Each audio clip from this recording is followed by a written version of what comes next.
Pasti masih ada daerahnya yang belum lunas menyelesaikan siltapnya, bahkan lebih dari 3 bulan. Apakah saat ini kesejahteraan kepala desa dan perangkat desa itu sudah merata di seluruh Indonesia?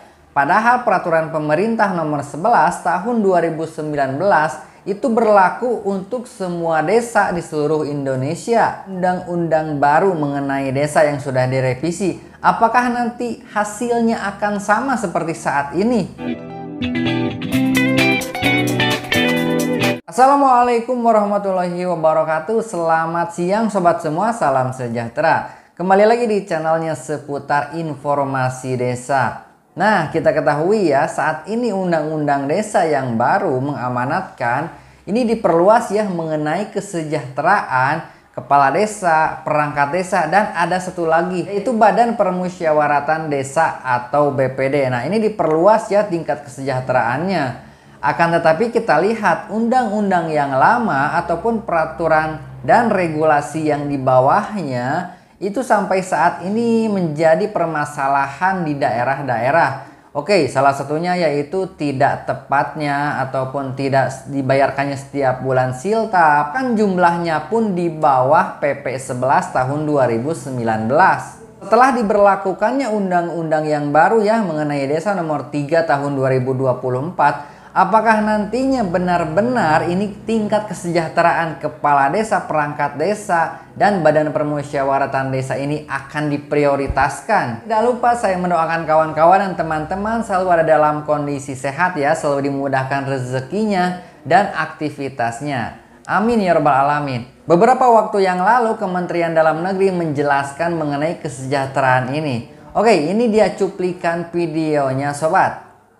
Masih nyambung soal jaminan sosial ini Bapak Ibu, tadi dijelaskan dalam pokok-pokok perubahan Undang-Undang Desa nomor 3 tahun 2024 terdapat peningkatan kesejahteraan yang selama ini diterima oleh kepala desa dan perangkat desa diperluas hingga anggota Badan Permusyawaratan Desa atau BPD, yaitu tunjangan purna tugas, jaminan sosial bidang kesehatan, dan jaminan sosial bidang ketenaga kerjaan. Sebelum saya ke Pak Zainuddin, mungkin saya harus tanya dulu ke Pak Laode.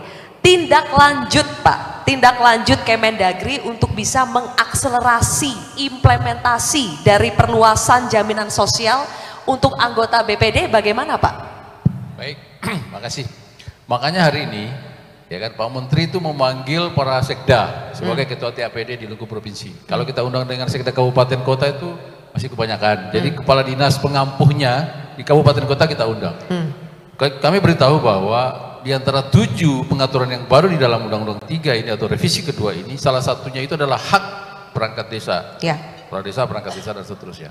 Existing itu sudah ada, perluasan tadi. Nah, makanya di dalam undang-undang ini juga dia mengamanatkan pengaturan dalam PP. Ada 12 substansi, ya termasuk Perda itu di dalam yang menderivasikan bahwa perlu diatur di dalam peraturan pemerintah. Salah satunya tadi yang disebutkan oleh Mbak Silvi bahwa untuk BPD juga itu perlindungan sosial ketenaga kerjaan.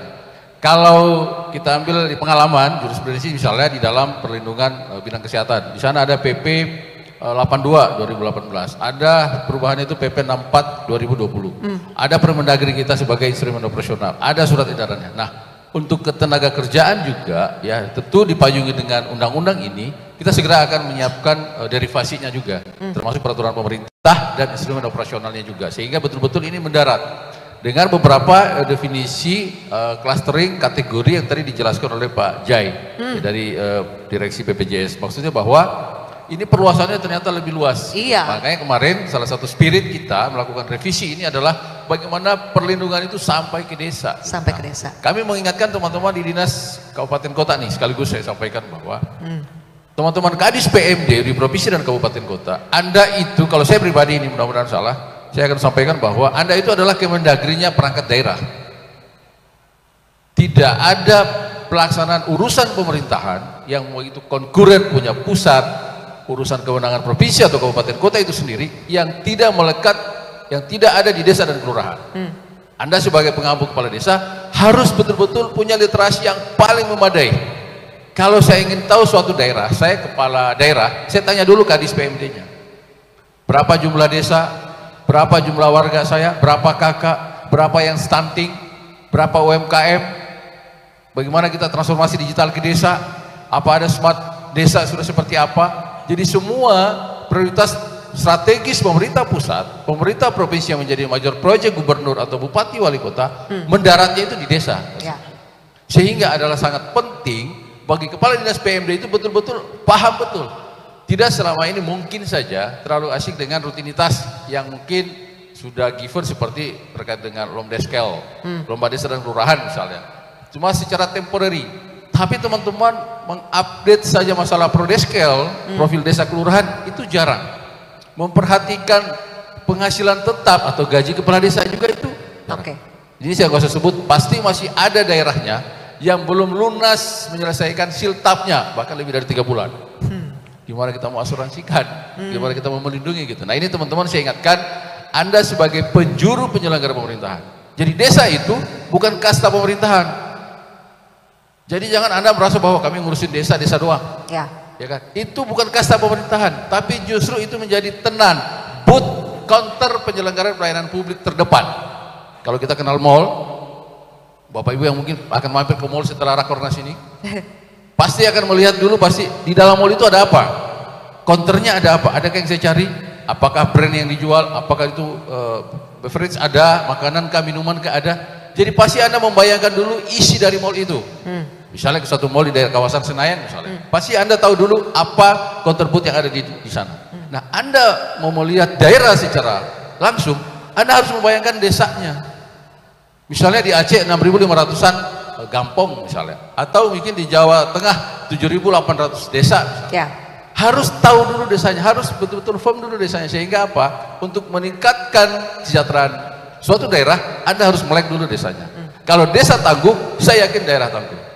Kalau desa bahagia, saya yakin daerah dan bahagia, dan Indonesia pasti bahagia. Ya. Tidak ada yang dikhawatirkan tadi Pak Menteri bahwa selalu kita ngurban. Ya. Jadi tapi jangan lagi tadi bilang itu deso, itu bukan kasta. Saya kurang terima kalau ada yang bilang deso. Seolah-olah kita kastanisasi. Ya. Jadi jangan ciptakan, Mbak Silvi, namanya desa yang tak dirindukan. Orang hanya nengok ke desanya itu ketika mau lebaran atau hari raya keagamaan. Sekali ke desa itu seperti Pak Jaya ini katanya 3 kali. Kalau Pak Jaka pulang ke desa itu mungkin sekali setahun. Harusnya kita pulang itu minimal triwulan. Karena survei kemarin ketika mudik tahun 2024 kemarin tercatat 150 juta orang menurut Kementerian Perhubungan yang bergerak menuju ke destinasi desanya. Yang mudik 190 triliun yang berputar di daerah tujuan mudik. Nah pertanyaannya, kecuali nggak punya kampung, itu hanya karena orang punya ikatan sosial, baru mudik ke desa. Kalau nggak punya ikatan sosial, orang nggak akan ke desa. Makanya hari ini saya minta teman-teman pengampu desa di daerah kabupaten, kota dan provinsi, ciptakan bahwa orang tidak akan beranjak meninggalkan desanya. Ya. Betah di desa, itulah goalsnya menjadi desa maju, mandiri dan.